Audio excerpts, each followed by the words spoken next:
মাধ্যমে আমাদের জুনিয়র ক্রিকেটাররা বাগেরহাট জেলা দলে প্রায় এদের যে মানসিকতা, তাদের যে বক্তব্য অত্যন্ত অনুপ্রাণিত, এবং আমরা আশা করব তাদের হাত ধরেই মাদক মুক্ত মোংলা হবে এবং ক্রীড়া ক্ষেত্রে তারা অনন্য ভূমিকা রাখবে। আমরা নতুন স্লোগান তৈরি করেছি, সেটা হচ্ছে ক্রীড়া হোক পেশা, পরিবার পর্বে ভরসা।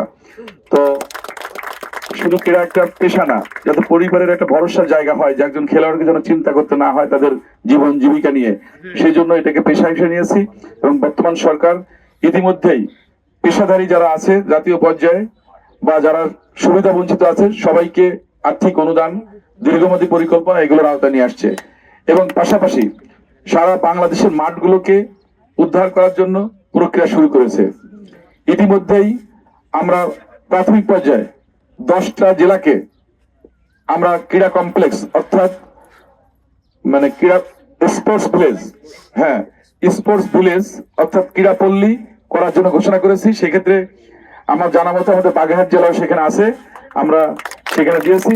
এবং আশা করব যে আমরা খুলনা মোলা মহাসড়কের পাশে এই ক্রীড়াপল্লী করব, এবং আমাদের সন্তানরা যারা প্রতিভাবান আছে, যারা ক্রীড়া ক্ষেত্রে বিভিন্ন সেক্টরে কাজ করছে, তারা যেন তাদের মেধা বিকাশ করতে পারে এবং জাতীয় ক্রীড়া শিক্ষা প্রতিষ্ঠানের আলোকেই এইগুলো পরিচালিত হবে। এখানে সকল ধরনের ক্রীড়া থাকবে, সেখানে হাডুডু, ফুটবল, ভলিবল, ক্রিকেট বা অ্যাথলেট সহ সাঁতার সবকিছুতে এটা কিন্তু একটা কমপ্লিট জোন থাকবে, যেটা নাম দিয়ে হচ্ছে ক্রীড়াপল্লী।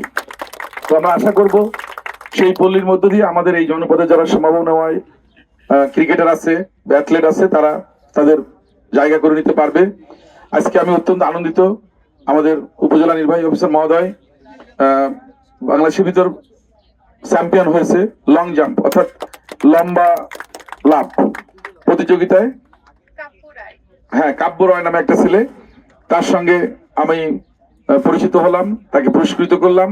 পাশাপাশি আমাদের ক্রীড়াপতি মন্ত্রী মহোদয়ের সাথেও তাকে আমি মোবাইলে ভিডিও কলে কথা বলেছি, সেখানে ইউনো মহোদয় ছিলেন, এবং তাদেরকে উৎসাহিত করা হলো যে আগামীতে যারা যেন আরো ভালো কিছু করতে পারে। এবং আমরা চেষ্টা করব এখানে যারা প্রতিভাবান যারা আছে, যারা ক্রীড়া নিয়ে নিজেদের ক্যারিয়ার গড়তে চায়, তাদের সেই সুযোগটা করে দিব। আমি চাই এইগুলো নিয়ে কাজ করতে। আমার উদ্দেশ্য একটাই, যেন আমাদের সন্তানরা সবাই সুস্থ দেহ নিয়ে এবং মেধা নিয়ে তারা যেন জাতীয় পর্যায়ে আমাদের প্রতিনিধিত্ব করতে পারে, আন্তর্জাতিক পর্যায়ে যেন তারা আমাদের প্রতিনিধিত্ব করতে পারে এবং জায়গা করে নিতে পারে, সেই ধরনের পরিবেশ আমরা করতে চাই। এর জন্য আমাদের সবার সহযোগিতা দরকার। এবং এই যে পজিটিভ মানসিকতা, প্লাস্টিক মুক্ত সুন্দরবন বা এই যে মোংলা বন্দর কেন্দ্রিক বর্জ্য ব্যবস্থাপনা এরা যারা তুলে ধরেছে, আমি মনে করি, আমি অ্যাপ্রিসিয়েট করি এই ধরনের উদ্যোগগুলোকে বা এই ধরনের চিন্তা ভাবনাকে। আমরা আগামীতে যে বৃক্ষরোপণ করব, আমরা চেষ্টা করব এই জনপদের উপযোগী যে বৃক্ষ আছে সেগুলো এখানে প্ল্যান্টেশন করার জন্য। সারা বাংলাদেশে আপনারা জানেন যে 5 কোটি করে গাছ লাগানো হবে প্রতি বছর, এবং আগামী 5 বছরে আমাদের টার্গেট 25 কোটি বৃক্ষরোপণ, যার মধ্য দিয়ে তাপমাত্রা কমিয়ে আনা, বৃষ্টির পরিমাণ বাড়ানো এবং আমাদের যে অন্যান্য যে সমস্যাগুলো আছে সেগুলোকে কমিয়ে আনার জন্য এই উদ্যোগটা আমরা হাতে নিয়েছি। সর্বোপরি আমাদের কার্বন নিয়ন্ত্রণ এগুলোর জন্য এগুলো আমরা করা হচ্ছে। তো আমি মনে করি আমি এই জনপদের মানুষ হিসেবে, এই উপকূলের একজন মানুষ হিসেবে আপনাদের পাশে থাকবো এবং চেষ্টা করব প্রত্যেকটা সেক্টরে আমি যেন কাজ করতে পারি আপনাদের সহযোগিতা, সেটা আমি আপনাদের কাছে চাইবো। এবং আশা করি সবাই মিলে যদি আমরা একসঙ্গে কাজ করি, তাহলে আমাদের জনপদটা একটা সুন্দর অনন্য জনপদ হবে। এবং সবচেয়ে বড় কথা, সরকারি পৃষ্ঠপোষকের বাইরে গিয়েও এই মোংলার যে উদ্যমী ছেলেমেয়েরা এই যে প্লাস্টিক মুক্ত যে একটা কথা বলেছেন, আমরা এটির ব্যাপারে ব্যাপক আমাদের মন্ত্রণালয় থেকে, বিশেষ করে পরিবেশ মন্ত্রণালয় থেকে আমরা উদ্যোগ নিচ্ছি যে সিঙ্গেল ইউজ প্লাস্টিক আমরা বর্জন করার চেষ্টা করছি, এবং যাতে আমাদের বিকল্প যে পণ্য আছে সেটা যেন আমাদের তাদের হাতে তুলে দিতে পারি, সেটার জন্য আমরা কাজ করছি। তো যাই হোক, আমি আমার কথা বাড়াবো না, যেহেতু আমাদের অনেকগুলো প্রোগ্রাম আছে। আমি এই ধরনের আয়োজনকে সাধুবাদ জানাই।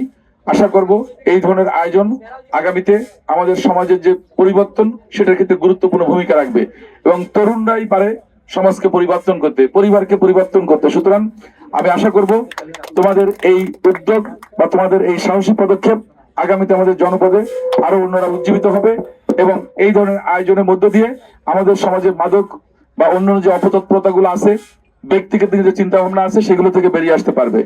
আমি সবার জন্য শুভকামনা করছি এবং এই টুর্নামেন্টের সাফল্য কামনা করছি, এবং আয়োজকদের প্রতি কৃতজ্ঞতা প্রকাশ করে আবারও ধন্যবাদ জ্ঞাপন করে আমার বক্তব্য শেষ করছি। আমাদের ইউনো মহোদয়